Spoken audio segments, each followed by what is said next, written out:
What up, you guys? It's BBKDRAGOON coming at you today with my impressions and feedback for Curse of Osiris. I know it's only been a day, but for the most part, the community has a pretty good idea of what is in Curse of Osiris, and I think it's about time Bungie changes the way that they handle DLCs and expansions.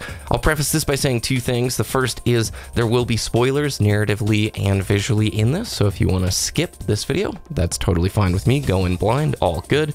And the other thing is, we knew, well, I don't want to say we collectively, Diddy and I knew that Curse of Osiris, and some members of the press knew because of a little IGN article, started its production right around the start of the launch of Destiny 2.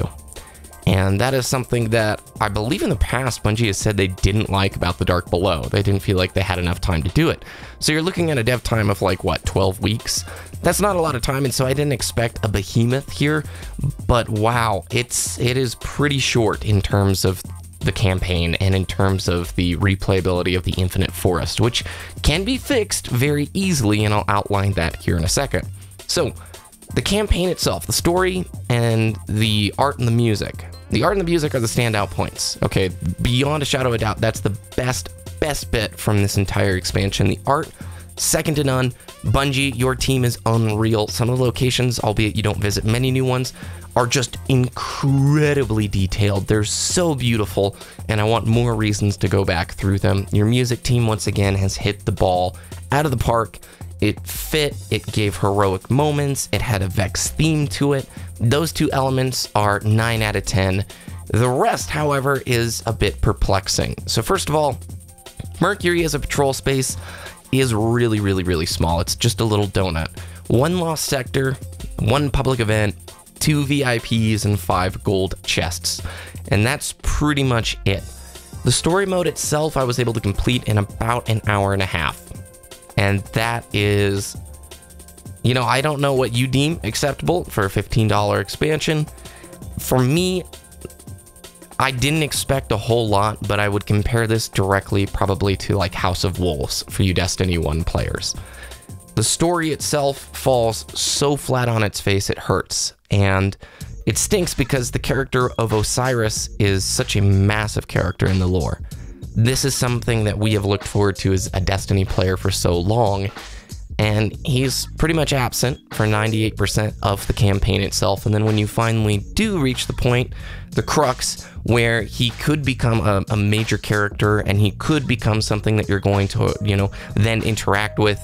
Since Bungie had literally no further time and resources, they make a narrative decision that makes no sense. Osiris just literally says, thanks, peace out, and that's it.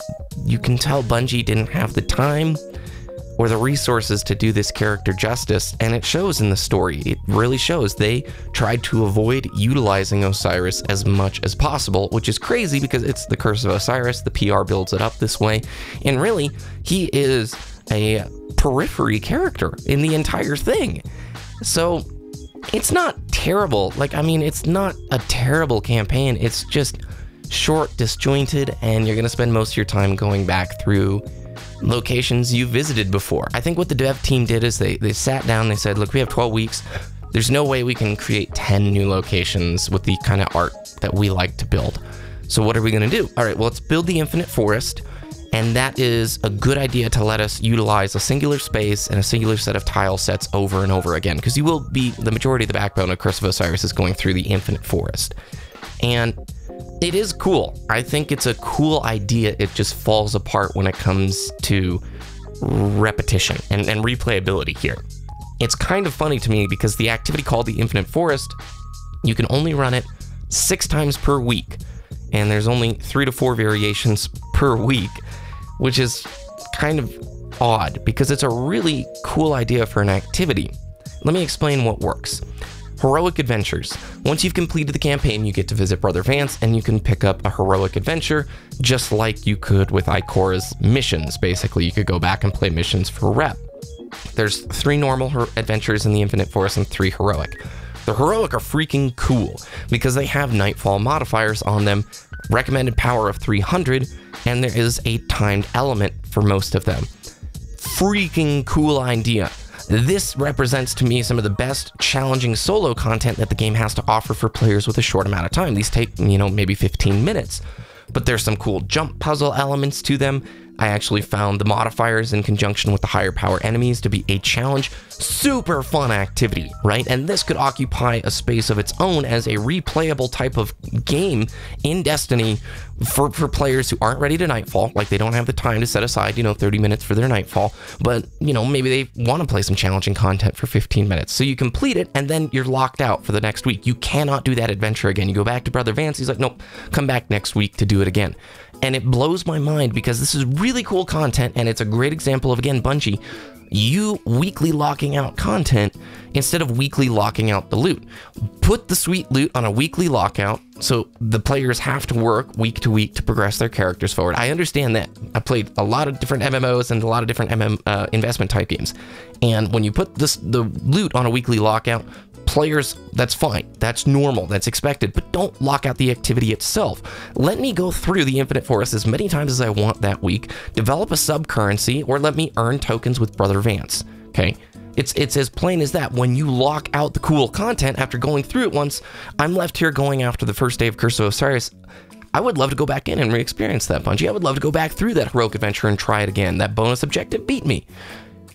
But by you putting it on a weekly lockout, you're literally telling people, no, come back next week. You've had your 20 minutes of fun. It's a bummer because the Infinite Forest, while it feels like a tech demo and it definitely doesn't feel like it's fully utilized, a few changes could make this really cool. Like, what about time trials in this space? That could be really great. And some of the art, like the locations that you visit in the campaign, why do you not just shove all sorts of reasons to go back in there? It's crazy to me. Now the ugly. Oh, the Heroic Strike playlist. If you don't own Curse of Osiris, you don't get to participate in. And get this, the Prestige raid difficulty for the Leviathan is now locked out if you don't have Curse of Osiris. So in that particular instance, Prestige mode for the old raid, if you didn't buy the DLC, you no longer get to play it. I want you to think about a PC player who got this game at the end of October. They've had, what, 6 weeks with the game? 7 weeks, whatever? Like, it's... You just took a piece of content away from them. The DLC should be something that players enjoy your game so much that they want to buy. And now it's very apparent that you guys, it's ugly. It looks super ugly, the way this is being handled. You should not pull content out like that. It's, especially when you're floating on this thin ice already. The other thing, too, that's pretty funny, the Promethean Lens, which is the new cold heart of this expansion, basically deletes people in PvP in like it's insane. It's probably the most powerful, most OP thing that's ever existed in Destiny PvP, even pre-nerf Mythoclast. I'll link a clip in the description below. I don't want to throw it in the video in case it gets claimed, but it's hilarious. And that's most likely going to, cancel trials this weekend, and it's probably going to take them a week to fix. Whereas other studios, hey, that's broken, we're going to patch this in a few hours. So overall, I leave the decision to purchase it up to you guys. I feel bad for Bungie and the team because, 12 weeks is not enough time to put together something that's significant. And honestly, Bungie, you need to rethink how you're handling expansions and DLCs.